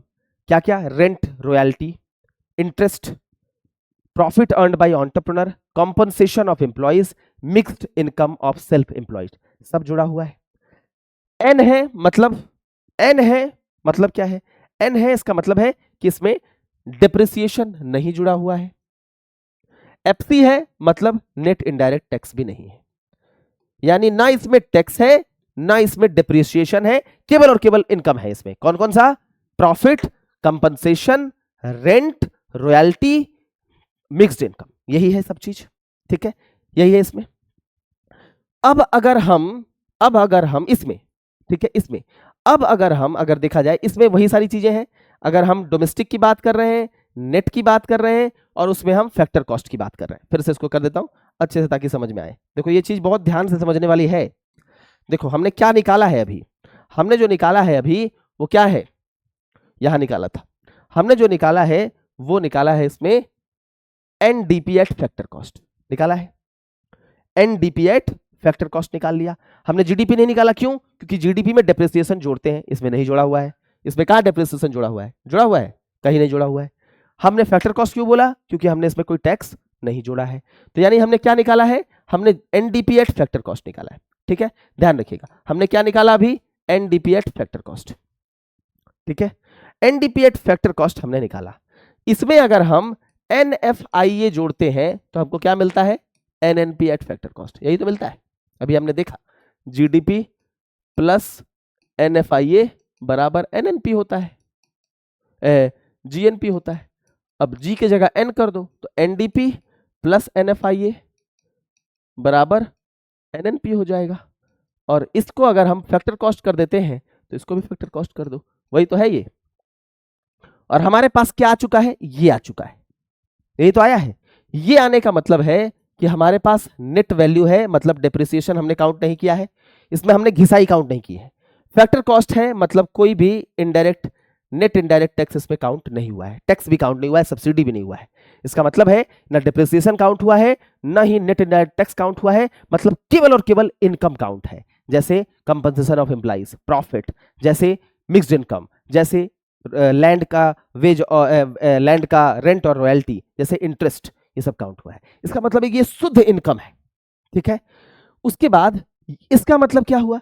इसका मतलब है कि हमारे रेसिडेंट जो विदेशों में काम कर रहे हैं उसको जोड़ा गया है, और वैसे लोग जो इंडिया में काम कर रहे हैं, चाइनीज रेसिडेंट, उसको घटा दिया गया है। वही तो है net factor income from abroad. हमने बताया था GDP plus X minus Y. X मतलब जो हमारे रेसिडेंट वहां काम कर रहे हैं, यानी हमारे रेसिडेंट का इनकम हो गया, उसको हमने जोड़ दिया, उनके रेसिडेंट का इनकम को घटा दिया। यानी इसमें हमने क्या क्या ले लिया? प्रॉफिट, कंपनसेशन, सेल्फ एम्प्लॉयड का इनकम, रेंट, रॉयल्टी, इंटरेस्ट, सब ले लिया, प्लस बाहर वाले का रेसिडेंट का जो इनकम है वो भी जोड़ दिया, और मतलब हमारे जो रेसिडेंट जो बाहर हैं उनके इनकम को भी जोड़ दिया, और उनका इनकम घटा दिया। तो केवल क्या बचा? केवल जो है यहां पर देखिएगा तो केवल और केवल इनकम ही बचा, और इसी इनकम को कहते हैं हम नेशनल इनकम। सोचिए क्या बचा? इसमें डिप्रिसिएशन काउंट है? नहीं। इसमें इंटरेस्ट काउंट है? इसमें डिप्रिसिएशन काउंट है? नहीं। इसमें इनडायरेक्ट टैक्स काउंट है? नहीं। इसमें क्या जोड़ लिया हमने? NFIA, यानी हमारे निवासी जो बाहर में काम कर रहे हैं उसको जोड़ लिया, और बाहर के निवासी जो काम कर रहे हैं उसको हटा दिया। यानी हमने जो है यहां पर क्या क्या कर लिया है? केवल और केवल अपने निवासियों का ही जोड़ा है, बाहर वाले को घटा दिया है। तो बाहर के निवासियों का इनकम जोड़ दिया, यहां का सब इनकम जोड़ दिया, तो टोटल इनकम जो आया वही नेशनल इनकम है। And national income is nothing but NNP eight factor cost, ठीक है। इस चीज को हमको समझना है। क्लियर हो गया? ये चीज समझ गए? यही है मामला पूरा। यही है आपका इनकम मेथड। यही क्या है? इनकम मेथड है। ठीक है, यही जो है वो इनकम मेथड है। इनकम मेथड से आप समझ गए नेशनल इनकम कैसे निकला। नेशनल इनकम निकला कि भैया हमने ऐसे से जोड़ा। तो देखिए इस फॉर्मूले से ही आपको दिख रहा है कि केवल और केवल हमारे पास इनकम आ रहा है, ना ही डेप्रिसिएशन आ रहा है, ना ही इनडायरेक्ट टैक्स आ रहा है, ना ही बाहर के रेसिडेंट का इनकम आ रहा है, क्योंकि उसमें हमने घटा दिया। NFIA का मतलब होता है एक्स माइनस वाई। हमारे वाले रेसिडेंट का इनकम जोड़ दो, उनके वाले का, बाहर वाले का घटा दो। तो इसमें हमारे वाले का केवल जुड़ा हुआ है, और यही नेशनल इनकम है, net national product at factor cost. Bharat में हम नेशनल इनकम, जो इसे सामान्य तौर पर तो ये माना जाता है, लेकिन इंडिया में national income NNP eight market price को लिया जाता है। ध्यान रखिएगा, ये कंडीशन ध्यान रखिएगा, ये कोई बताएगा नहीं आपको। भारत में NNP एट फैक्टर कॉस्ट नहीं होता, भारत में NNP एट MP होता है। लेकिन जब MCQ में आए तो यही मारिएगा, क्योंकि यही सही रहेगा। अगर इंडियन कॉन्टेक्स्ट में पूछ दे तब ये मारना है, यानी इसमें टैक्स जोड़ दो, इनडायरेक्ट टैक्स। तो जैसे ही आप फैक्टर कॉस्ट में इनडायरेक्ट टैक्स जोड़ेंगे, मार्केट प्राइस बन जाएगा। ठीक है, ये आपको ध्यान में रखना है। क्लियर है?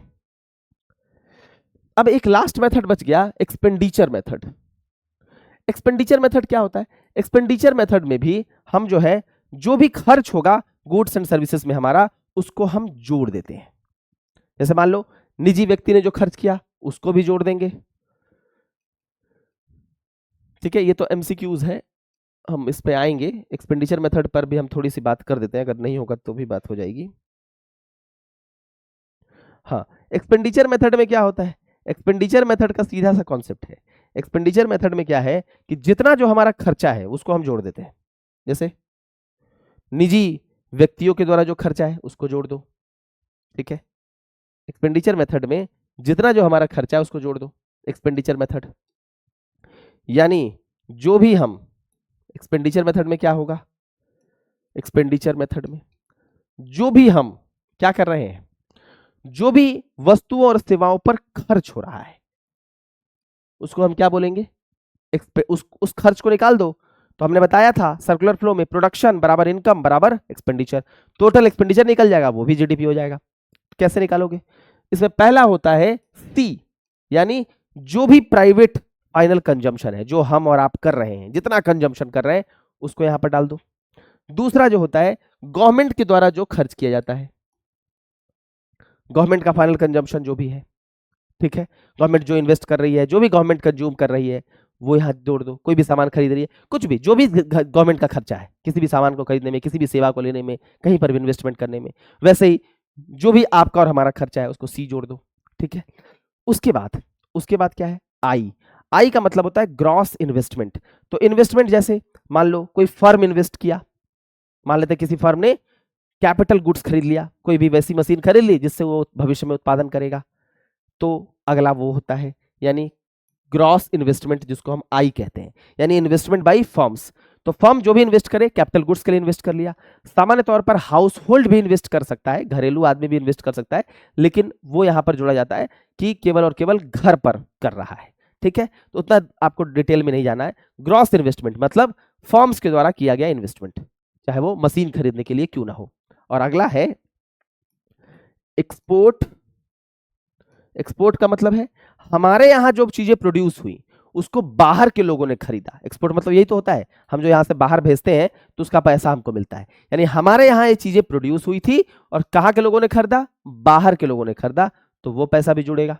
अगर वो हमारे यहाँ रहता तो हम भी तो उसको खरीदते, लेकिन वो बाहर के लोग खरीद लिया तो उसका वैल्यू भी जुड़ेगा। Minus import. इंपोर्ट को क्यों माइनस कर रहे हैं? इंपोर्ट को इसलिए माइनस कर रहे हैं क्योंकि जो आपने खरीदा प्राइवेट है, ये जो सरकार ने खरीदा, तो हो सकता है कि ढेर सारी चीजें सरकार ने बाहर की मंगवाई हो। बाहर से मान लेते हैं कोई मशीन मंगवाया सरकार, बाहर से मान लेते हैं कोई विमान खरीद लिया सरकार ने, आपने मान लेते बाहर से कोई गाड़ी मंगाई, फरारी गाड़ी, तो वो तो इसमें जुड़ गई थी, उसको तो आपने नहीं घटाया था, तो उसको घटा दीजिए। अरे प्राइवेट एक्सपेंडिचर है ये, आप और मेरे द्वारा, सरकार के द्वारा है, तो प्राइवेट एक्सपेंडिचर तो बाहर की चीजें भी तो मंगा सकते हैं आप, गवर्नमेंट भी तो बाहर की चीजें मंगा सकती है, तो वो सब तो सब इसमें जुड़ गई। अगर आपने कहा कि मैं 100 रुपए का कंजम्पशन कर रहा हूं, तो 100 रुपए में कुछ बाहर की चीजें भी तो जुड़ी हुई हैं, उसको लास्ट में यहां घटा देते हैं, ताकि ये मामला सेट हो जाए। तो क्या होता है फॉर्मूला, सी प्लस जी प्लस आई प्लस एक्स माइनस एम, ये होता है फॉर्मूला। ठीक, जम। ठीक है, अब बताइए एक्सपेंडिचर किस पे करते हैं आप, मार्केट प्राइस पे कि फैक्टर कॉस्ट पे? अरे भाई एक्सपेंडिचर है तो इसका मतलब है मार्केट प्राइस ही होगा ना। एक्सपेंडिचर यानी आप और हम खरीद रहे हैं, इसमें सरकार खरीद रही है, मैं खरीद रहा हूं, तो मुझे तो टैक्स के साथ ही मिलेगा ना। तो ये जो वैल्यू आएगा ये जीडीपी एट मार्केट प्राइस आएगा। जीडीपी क्यों आएगा, क्योंकि इसमें डेप्रिसिएशन जुड़ा हुआ है। ठीक है, gross domestic product at market price, clear है? तो इसमें ग्रॉस इन्वेस्टमेंट है, यहां ध्यान दीजिएगा, यहां पर जो इन्वेस्टमेंट है वो ग्रॉस है, मतलब डेप्रिसिएशन हमने जोड़ा हुआ है इस इन्वेस्टमेंट में। कैपिटल गुड्स जो फर्म्स खरीद रही है उसमें हमने डेप्रिसिएशन जोड़ा हुआ है, इसीलिए हम जीडीपी पर पहुंचे हैं।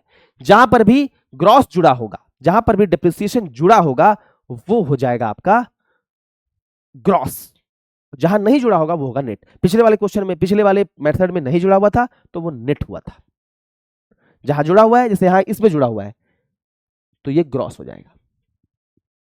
ठीक है, तो इन तीनों मेथड को समझिएगा, बहुत अच्छे ढंग से ये समझ में आएगा। ठीक है, अब आप कहिएगा कि नेशनल इनकम का सर कुछ हमको बता दीजिए, कि थोड़ा सा हमको ये बता दीजिए कि इसमें क्या क्या कमी है। एक तो कमी ये है कि इसमें नॉन इकोनॉमिक एक्टिविटीज को काउंट नहीं किया जाता, जैसे माँ के द्वारा खाना बनाना, इसमें काउंट नहीं होगा। इसमें कैसे काउंट होगा, तो जो सर्विस का प्रोडक्शन सेल्फ कंजम्पशन के लिए हो वो इसमें काउंट नहीं होता। जैसे टीचर के द्वारा मान लो अपने ही बच्चे को पढ़ाया जा रहा है, मैं अपने बेटे को पढ़ाऊं, काउंट नहीं होगा। मेरे द्वारा, मैं डॉक्टर हूं, मेरे द्वारा अपने पिता का इलाज करना, काउंट नहीं होगा। दूसरा, जीडीपी को काउंट करते समय हम ये भूल जाते हैं कि हम एक्सटर्नलिटीज को काउंट नहीं कर रहे हैं। अरे पर्यावरण को जो नुकसान हुआ है उसको कौन काउंट करेगा, उसको हम काउंट नहीं करते। हम बोलते हैं कि जीडीपी इतना हो गया, हमारा उत्पादन इतना बढ़ गया, ठीक है, लेकिन उसमें कोयला इन सब का भी तो यूज होता है उत्पादन को बढ़ाने में, उसको तो घटाना चाहिए ना, क्योंकि उससे तो नुकसान हो रहा है। तो आप एक तरफ मान लो पेन का प्रोडक्शन बढ़ा लिए, लेकिन दूसरी तरफ प्लास्टिक को मान लो पेन का प्रोडक्शन में आपने कोयला इस्तेमाल किया, लेकिन एक तरफ पेन का प्रोडक्शन का वैल्यू बढ़ गया, लेकिन दूसरी तरफ कोयला से लोगों को नुकसान भी तो हुआ, ये नहीं घटाया जाता है। ठीक है, क्लियर है? तो ये सब जो है जीडीपी का कुछ नुकसान वाला पक्ष है, जिसको हमको ध्यान देना पड़ेगा। तो जीडीपी में मोस्ट प्रोबेबली हमने क्या क्या देखा, हमने सबसे पहले सर्कुलर फ्लो ऑफ इनकम देख लिया, जीडीपी देख लिया, जीएनपी देख लिया, एनडीपी देख लिया, एनएनपी देख लिया। जी से एन मतलब डेप्रिसिएशन को केवल माइनस कर देना है, नेट में डेप्रिसिएशन नहीं रहेगा, जी में डेप्रिसिएशन रहेगा। उसके बाद हमने मार्केट प्राइस, फैक्टर कॉस्ट देख लिया, फैक्टर कॉस्ट से इनडायरेक्ट टैक्स और सब्सिडी इनडायरेक्ट घटा देंगे, हम मार्केट प्राइस पर पहुंच जाएंगे, ये हमने देख लिया। वैल्यू एडिशन हमने देखा कि वैल्यू एडिशन बराबर value of output minus value of intermediate goods, और फिर हमने जाना कि जीवीए क्या होता है, summation of GVA he GDP है, ये भी हमने देख लिया। तो इतनी सारी चीजें हमने देख ली। पर कैपिटा इनकम आसान है, नेशनल इनकम को पॉपुलेशन से डिवाइड कर दो, पर कैपिटा इनकम हो जाएगा। डिस्पोजेबल इनकम का मतलब होता है वैसा इनकम जो आप खर्च कर सकते हो। तो कौन सा इनकम खर्च कर सकते हो, जो आपको आय आ रहा है वही खर्च करोगे? नहीं, जो आपको आय आ रहा है वो आपका पर्सनल इनकम है, उसमें से आप टैक्स को जब माइनस कर दोगे तब आ जाएगा डिस्पोजेबल इनकम। तो आपकी आय में से टैक्स माइनस कर दिया, वो डिस्पोजेबल है। 1 लाख आय है, 10,000 टैक्स है, 90,000 डिस्पोजेबल है, इसको आप खर्च कर सकते हो, तो ये डिस्पोजेबल इनकम है। ये सब आसान कॉन्सेप्ट है, जो टफ कॉन्सेप्ट था वो मैंने आपको बताने का प्रयास किया है। एक बार में समझ में नहीं आएगा, दूसरी बार में जरूर समझ में आएगा, आप इसको जरूर पढ़िएगा। ठीक है, साथ ही साथ एमसीक्यू पर फोकस करते हैं। बताइए, average income of a country के लिए दूसरा नाम क्या है? Average income of a country, किसी देश का एवरेज इनकम किससे डिनोट होगा? पर कैपिटा इनकम से, प्रति व्यक्ति आय, नेशनल इनकम बटा पॉपुलेशन, वही तो होगा एवरेज इनकम देश का। Which of the following is the total value of net national product at the production point? देखो, प्रोडक्शन पॉइंट पे जब हम बात करेंगे तो आप एक सोचो, एक है फैक्टर कॉस्ट, एक है मार्केट प्राइस। मार्केट प्राइस पे जब आएगा तो उसमें टैक्स जुड़ जाएगा, तो वो कंज्यूमर के साइड का हो गया। फैक्टर कॉस्ट पर जब रहेगा तब वो प्रोड्यूसर के पॉइंट ऑफ व्यू से सोचना होगा। हमने आपको एक एग्जांपल से बताया कि हम एक पेन का उत्पादन कर रहे हैं, मैं एक कंपनी हूं, वो पेन का उत्पादन किया, मैंने 4,000 पेन का उत्पादन किया, मेरा कॉस्ट मान लेते हैं कि उसमें आया 4,000 पेन में 40,000 रुपए का कॉस्ट आया, यानी 10 रुपए का एक पेन पड़ा। ठीक है, तो ये प्रोड्यूसर के साइड से है, क्योंकि इसमें अभी भी टैक्स नहीं जुड़ा है। ठीक है, जब टैक्स जुड़ जाएगा तो कंज्यूमर के साइड से, क्योंकि कंज्यूमर टैक्स देकर खरीदता है और प्रोड्यूसर तो बिना टैक्स का जुड़ा। तो जब भी हम प्रोड्यूसर की बात कर रहे हैं तो फैक्टर कॉस्ट की तरफ से, जब हम कंज्यूमर साइड से देख रहे हैं तो मार्केट प्राइस की तरफ से। ठीक है, तो एनएनपी एट प्रोडक्शन पॉइंट से बात करेंगे, तो एनएनपी एट प्रोडक्शन पॉइंट से जब हम बात करेंगे तो इसका मतलब हो गया कि फैक्टर कॉस्ट पे हम बात कर रहे हैं। ठीक है, जब हम एनएनपी एट कंज्यूमर पॉइंट पर बात करेंगे तो इसका मतलब है कि हम फैक्टर कॉस्ट पे नहीं, मार्केट प्राइस पर बात कर रहे हैं। ठीक है, प्रोडक्शन कॉस्ट का मतलब या फिर फैक्टर कॉस्ट का मतलब जहां पर प्रोडक्शन हो रहा है वही जोड़ा जाता है, टैक्स जुड़ेगा तब मार्केट प्राइस होगा। तो वही कंज्यूमर साइड हुआ ना, टैक्स जब जोड़ देंगे, जब कंज्यूमर को मिलेगा तो टैक्स जोड़ के ही मिलेगा, और जो जो प्रोड्यूसर होगा वो केवल केवल फैक्टर कॉस्ट जोड़ेगा। ठीक है, इसलिए हम उसको फैक्टर ऑफ प्रोडक्शन भी कहते हैं। When the depreciation is deducted, depreciation deduct हुआ, यानी जी से एन डिप्रिसिएशन गया, यानी क्या हुआ, ग्रॉस से, ग्रॉस में क्या होता है, डिप्रिसिएशन जुड़ता है, डिप्रिसिएशन घट गया मतलब नेट बन गया। ठीक है, तो किससे घटा है, जीएनपी से घटा डिप्रिसिएशन, तो ग्रॉस की जगह क्या हो जाएगा, केवल नेट। ठीक है, तो नेट नेशनल प्रोडक्ट। अगला है कि when the depreciation is deducted from the gross domestic product. अब ग्रॉस डोमेस्टिक से हटा दो तो बस कुछ नहीं करना है, ग्रॉस की जगह नेट कर दो, नेट डोमेस्टिक प्रोडक्ट। अगला है कि विच of the following is the correct duration for the financial year, तो 1 अप्रैल से 31 मार्च, सी नंबर। अगला है which of the following agency is responsible for the calculation, तो नेशनल स्टैटिस्टिकल ऑफिस। ठीक है, which of the following is not added while calculating the national income, किसको आप added नहीं करते हैं। ठीक है, तो सर्विस रेंडर्ड बाय हाउसवाइफ, इसको कहां जोड़ते हैं आप, इसको जोड़ते हैं क्या, नहीं जोड़ते हैं। ठीक है, तो सर्विस रेंडर्ड बाय हाउसवाइफ आप नहीं जोड़ते हैं, इसको थोड़ा सा ध्यान में रखिएगा। ठीक है, उम्मीद है कि आपको ये सारी चीजें अच्छे ढंग से समझ में आएगी। ठीक है, तो इस सारी चीजों को समझना है और सारी चीजों को समझने के बाद ही आपको जो है वो इसका आंसर लिखना है। ठीक है, तो ये रहा आज का हमारा सेशन। उम्मीद है कि आपको ये सेशन काफी पसंद आया होगा, और दोबारा देखिए, तिबारा देखिए, जो समझ में ना आए दोबारा पूछ लीजिए। थैंक यू वेरी मच, धन्यवाद।